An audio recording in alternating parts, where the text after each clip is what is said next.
Мен Бақтыбай Нұрасыл нөмір 54-ші Қарақоз Абдалиев мектебінің 11 сынып оқушысымын. Мен президенттікке үміткермін. Егер де мен президент болсам, барлық оқушыларды жауапкершілікке үйрету керек, және де оларды топбасшылық жұмыстарын үйрету. Сосын мектепке әр апта сайын субботниктер ұйымдастырып, концерттерде белсенді атсалысып, жәрмеңкелер және де активистер тақтасын, әр сыныптан өнерлі жастарды жинап, олардан команда құрып, әр сайыстарға белсене қатысып, және де спорт жағынан таңғы жаттығулар, сабаққа кешігушілер жаттығумен жазалап, және де сондай тағы басқа көп іс-шаралар болатын болады. Баршаңызға қайырлы күн. Менің есімім Астанқұл Көркем Бақтиярқызы, 10-шы А сынып оқушысымын. Мен мектеп президенттігіне өз кандидатурамды ұсынамын. Менің мақсатым мектеп парламентіне қатысушылардың қызығушылықтарын арттыру, мектеп қабырғасындағы өмірді жақсарту және биылғы оқушылардың жетістіктер санын көбейту. Және де белгілі бір талаптарға байланысты өзімнің алдағы уақытқа қойған жоспарларымызбен таныс болыңыздар. Біріншісі, волонтерлік ұйым құрастыру. Игі іспен айналысу, адамдарға жақсылық жасау, ол халқымыздың көне заманнан келе жатқан салт дәстүрлерінің бірі, және біз осы дәстүрді сақтап қалуымыз керекпіз. Отанға қызмет етудің озық үлгісі ол волонтерлік салаға бет бұру. Яғни мен волонтерлік ұйым құрастыру арқылы жастарды және қазіргі өсіп келе жатқан жастарды волонтер болу арқылы қоғамға және біздің әлемімізге көмектесуге шақыру.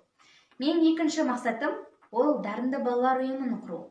Ондағы негізгі мақсатымыз ауданда, республикалық деңгейде өтетін жарыстарға оқушыларды алдын ала дайындау, және оның құрамына әншілер, бишілер, ораторлық қасиеттері бар, және бірнеше сөзбен айтқанда білімді, дарынды, өнерді де қолға алып жүрген жастардың ұйымы болады. Ол тұста айта кететін жағдай, белгілі бір олимпиадаларға, жарыстарға, фестивальдерге тікелей қатыса алатын оқушылардың ұйымы болып саналады. Келесі, кітап оқу жарысы. Кітап оқу арқылы біз бүгініміз бен ертеңімізді бір-біріне жеткізе алатын ол үлкен құралды кең көлемде қолданамыз, және оның белгілі бір маңызы өте зор. Ал осы кітап оқу арқылы біз ертеңіміз бен бүгініміздің негізгі жалғасы бола аламыз. Еңбек еткен Абай атамыздай және Ыбырай атамыздың негізгі шығармаларын кеңінен насихаттауға көңіл бөлеміз. Төртіншісі, дебат клубтарының санын көбейту. Осы уақытқа дейін бізде белгілі бір фракциялар болды, және біз сол нәтижесінде тек аудандық командалардың қатарынан финалға ғана шыға алдық. Ал республикалық, облыстық деңгейге шығу расында да біз үшін қиынырақ болды. Соның нәтижесінде мен дебат клубтарын, яғни дебат ұйымын құруды және оның санын көбейтуді шештім. Және бесіншісі, мен оқушыларды тек мектептегі білімге ғана бағыттап қана қоймай, мектептен тыс демалыс күндерді бірге өткізуге, мүмкін бірге пикник жасауға, болмаса әр мезгілде ойын-сауық ұйымдастыруға шақырар едім. Және мені қолдайтын болса. Абдалиев атындағы номер 54-ші жалпы орта мектебінің 10-шы А сынып оқушысы Құрбан Әйгерім Мұхтарқызы. Мен мектеп президентіне үміткер. Мектеп президенті болу әрине оңай емес екенін білемін. Мектеп президенті болу үшін адамда шыдамдылық, табандылық, сарқылмас білім болу қажет. Мектеп болашағы біздің қолымызда.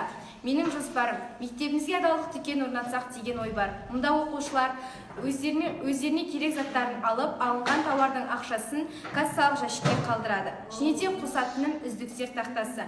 Мұнда олар осы оқу жылдың оқу үздіктері, және де білім ордамыздың мақтаныштары. Алдағы уақытта бұл тізім ұзарып, мектебіміздің үздік оқушыларының көбейетініне сенімдімін.